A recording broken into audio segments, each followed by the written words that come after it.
A compra de 30 carros de luxo pelo Tribunal Superior do Trabalho, com licitação de 10 milhões de reais, continua a ser notícia. Após pedido de deputado ao TCU, a concessionária que vendeu os veículos se manifestou. Na petição, um sobrenome conhecido no meio jurídico defendendo a empresa chama atenção: Barroso. O Victor Salina vai explicar essa história pra gente. Boa tarde, Victor.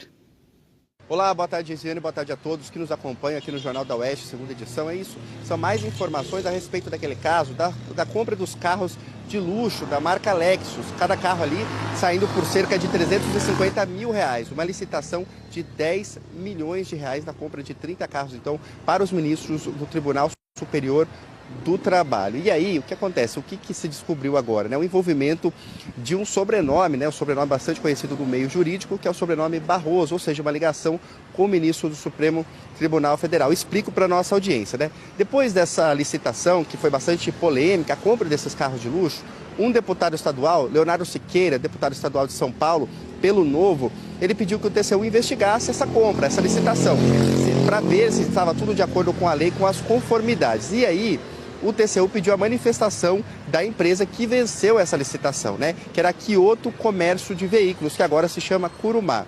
A Kurumá, então, contratou 2 escritórios de advocacia. Um deles, Barroso Fonteles Barcelos Mendonça Advogados, que é o escritório justamente do sobrinho do ministro Luiz Roberto Barroso, que é o Rafael Fonteles Barroso. O próprio escritório, Gisiane, ele se apresenta como sucessor, né, da banca Luiz Roberto Barroso e Associados, que era o escritório do próprio ministro Luiz Roberto Barroso antes de ele assumir a cadeira no Supremo Tribunal Federal. Agora, depois dessa manifestação, dessa defesa da empresa, lembrando que ela não é uma representação contra ela, que ela apenas, o TCU pediu apenas uma manifestação da empresa, então depois disso, agora o TCU também vai se manifestar e aí a gente vai acompanhar aqui, trazer tudo para a nossa audiência. Eu volto com você, Gisiane.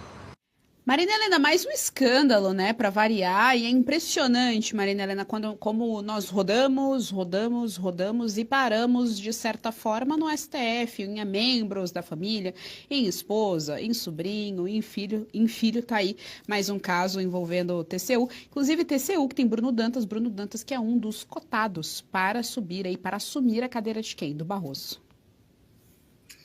Pois é, a gente vê que a órbita, né, da influência no Brasil, ela tem poucos nomes e sobrenomes, né, Geisiane? Essa que é a verdade. Isso aí não espanta ninguém.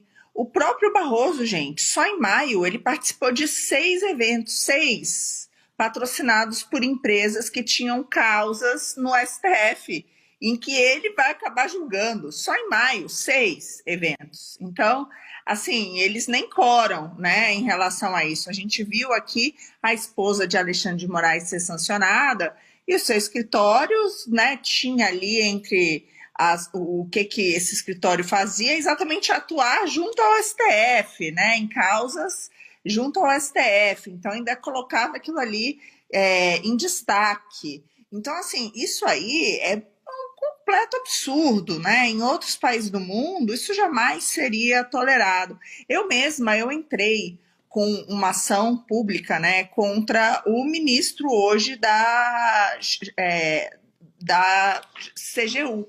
Ele, inclusive, foi interpelado agora na CPMI do INSS, exatamente por que eu entrei. Porque o escritório, que foi fundado por ele, que tem as iniciais do nome dele, que estava com a sua mulher à época, que agora ele disse na CPMI que era ex-mulher, estava defendendo a Odebrecht numa ação em que a própria CGU estava negociando o acordo de leniência. Então, assim, infelizmente, esse é o suco de Brasil que a gente conhece. Quando a gente fala dos órgãos de controle, do judiciário, hoje, no nosso país, não tem nada mais importante do que alterar tudo isso. A gente precisa de uma reforma do judiciário, a gente precisa rever tudo isso que concerne esses órgãos de controle, porque esse tráfico de influências ele fica muito escancarado. Então, imagina, o ministro está negociando ali o acordo de leniência da Odebrecht e o escritório. E ele continuava sócio do escritório, nem para tirar o nome, ou seja, ele ia receber os dividendos, né, se aquele acordo reduzisse as multas da empresa. Olha que maluquice que a gente vive nesse país. Agora, quando a gente vê um caso como esse banalizado, descobrir que o sobrinho do Barroso está intervindo aí para essa compra milionária de automóveis, não nos espanta, infelizmente.